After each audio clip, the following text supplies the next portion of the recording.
भारतीय स्वतंत्रता संग्राम के धुरी कहे जाने वाले महापुरुष नेताजी सुभाष चंद्र बोस के विषय में हम आज चर्चा करेंगे। इनका जन्म 23 जनवरी 1897 ईस्वी को हुआ था। सुभाष बाबू ने 1920 ईस्वी में ICS की परीक्षा उत्तीर्ण की, किंतु 1921 ईस्वी में ही इन्होंने इस पद से त्यागपत्र दे दिया था। सुभाष चंद्र बोस दिसंबर 1921 ईस्वी में कांग्रेस के असहयोग आंदोलन में शामिल हो गए। फरवरी 1938 ईस्वी में हरिपुरा एवं जनवरी 1939 ईस्वी में त्रिपुरी कांग्रेस अधिवेशन में अध्यक्ष पद को सुशोभित किया। अध्यक्ष पद से त्यागपत्र देकर उन्होंने 1939 ईस्वी में अप्रैल महीने में फॉरवर्ड ब्लॉक नामक एक स्वतंत्र संस्था की स्थापना की। भारत से उनका पलायन 17 जनवरी 1941 ईस्वी को हुआ और 28 मार्च 1941 ईस्वी को जर्मनी की राजधानी बर्लिन पहुँचे। 28 से 30 मार्च 1942 को टोक्यो सम्मेलन में रास बिहारी बोस द्वारा इंडिपेंडेंस लीग का गठन किया गया और 15 से 20 जून 1942 के बैंकॉक सम्मेलन में सुभाष बाबू को बुलाने का निर्णय लिया गया।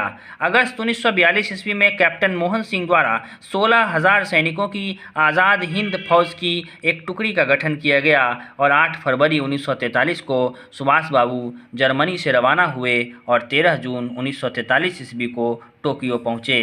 4 जुलाई 1943 को इंडिपेंडेंस लीग के अध्यक्ष बने एवं आज़ाद हिंद फौज के सर्वोच्च सेनापति के रूप में दिल्ली चलो का नारा दिया।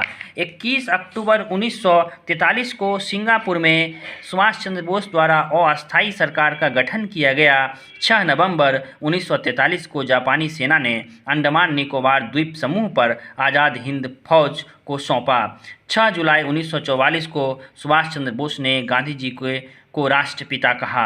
जर्मनी में हिटलर ने सुभाष चंद्र बोस को नेताजी कहा था। मलेशिया में आज़ाद हिंद फौज को नेताजी ने कहा था, तुम मुझे खून दो, मैं तुझे आज़ादी दूंगा। 18 अगस्त 1945 ईस्वी को ताइकू हवाई अड्डे ताइवान में सुभाष बाबू की मृत्यु हुई, ऐसा माना जाता है, लेकिन इसमें विद्वानों की अलग अलग राय है। छात्र सेनाओं को नेताजी ने सेना का नर्सरी कहा था।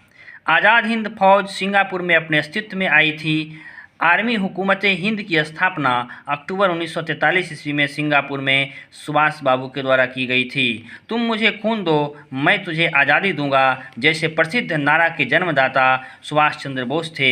1938 ईस्वी में सुभाष चंद्र बोस भारतीय राष्ट्रीय कांग्रेस के अध्यक्ष निर्वाचित किए गए थे और आज़ाद हिंद सरकार के निर्माण की घोषणा 21 अक्टूबर 1943 ईस्वी को की गई थी।